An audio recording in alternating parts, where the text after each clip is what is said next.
নমস্কার বন্ধুরা, আমি মৌমিতা চলে এসেছি আবার একটা রেসিপি নিয়ে মৌমিতার হেসেল চ্যানেলে। আজকে যে রেসিপিটা করে দেখাবো সেটা খুব ইন্টারেস্টিং রেসিপি। সবাইকে অনুরোধ করবো রেসিপিটা ভালোভাবে দেখার জন্য।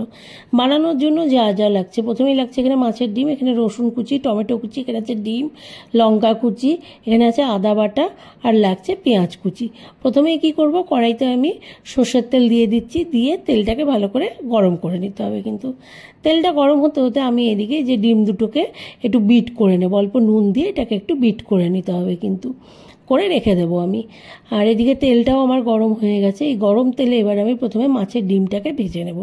এই মাছের ডিমটা দিয়ে দিলাম, দিয়ে এবার নুন আর হলুদ দেবো, দিয়ে ভালো করে এটাকে এমনভাবে ভাজবো যেন একদম মানে ঝুড়ো ঝুড়ো হয়ে যায় গিয়ে আর কি, সেইভাবে ভেজে নিতে হবে।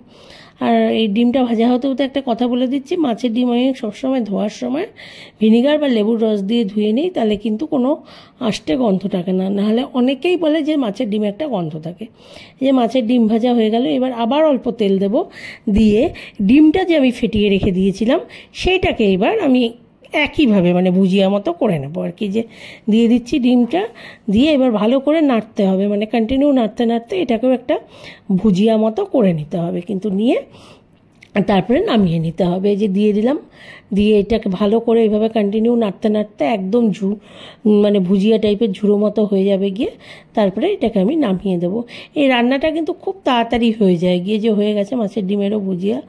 এটা মানে অনেক সময় হয় যে বাড়িতে কোনো কিছুই ঠিক মতো নেই, এই রান্নাটা কিন্তু তখন আরামসে করা যায় আর কি। কথা বলতে বলতে কড়াইতে আবার তেল দিয়ে দিলাম, তেল গরমও হয়ে গেল। সেই তেলে এবার দিয়ে দিচ্ছি আমি রসুন কুচিটা দিলাম, দিয়ে একটু ভাজা হওয়ার পরে দিয়ে দেবো পেঁয়াজ কুচিটা। আমি এখানে মিডিয়াম সাইজের দুটো পেঁয়াজ নিয়েছিলাম, কুচিয়ে নিয়েছি, নিয়ে এটা দিয়ে দিলাম আর কি। এবার পেঁয়াজটাকে একটু হালকা গোল্ডেন ব্রাউন হতে দিতে হবে। পেঁয়াজটা যে দেখতে পাচ্ছেন গোল্ডেন ব্রাউন হয়ে গেছে। এবার দিয়ে দেবো টমেটো কুচিটা আর কাঁচা লঙ্কা কুচিটা। এবার টমেটো কুচি আর কাঁচা লঙ্কা কুচিটা দেওয়ার পরে কিন্তু প্রথমে একটু ভেজে নিতে হবে, এখনই নুন হলুদ দিলে হবে না। 2-3 মিনিট ভাজা হওয়ার পরে এর মধ্যে পরিমাণ মতো নুন আর হলুদটা দিয়ে দেবো, কারণ নুন হলুদটা দিয়ে আরও কিছুক্ষণ ভাজতে হবে, টমেটোর যেন কাঁচা গন্ধটা না থাকে আর কি। সেই জন্য নুন হলুদটা দেওয়ার পরেও আরও কিছুক্ষণ ভাজতে হবে, কিন্তু বেশি ভাজবো না, তাহলে মানে বেশি জল বেরিয়ে যাবে, কোনো কিছুই আর কি ওভার কুক হবে না। এইভাবে করতে হবে এই রান্নাটা। এই যে দেখতে পাচ্ছেন অনেকটাই ভাজা হয়ে গেছে, কিন্তু মোটামুটি 3-4 মিনিট হয়ে গেছে, টমেটোর যে একটা কাঁচা গন্ধ সেটা চলে গেছে।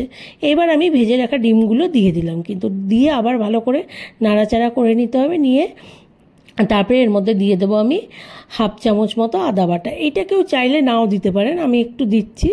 একটু আদা বাটা না দিলে আমার মানে ভালো লাগে না, সেই জন্য একটু আদা বাটা দিলাম। এটা কেউ চাইলে নাও দিতে পারেন।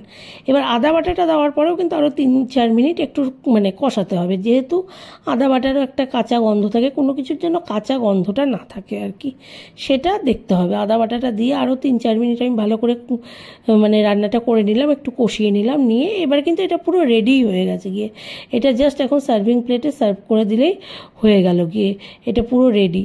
এবার আমি এটাকে সার্ভিং বলে সার্ভ করে দিচ্ছি। তা আশা করি আপনাদের রেসিপিটা ভালো লাগলে একটু লাইক করবেন, শেয়ার করবেন, কমেন্ট করবেন। আমার চ্যানেলটাকে সবাই প্লিজ একটু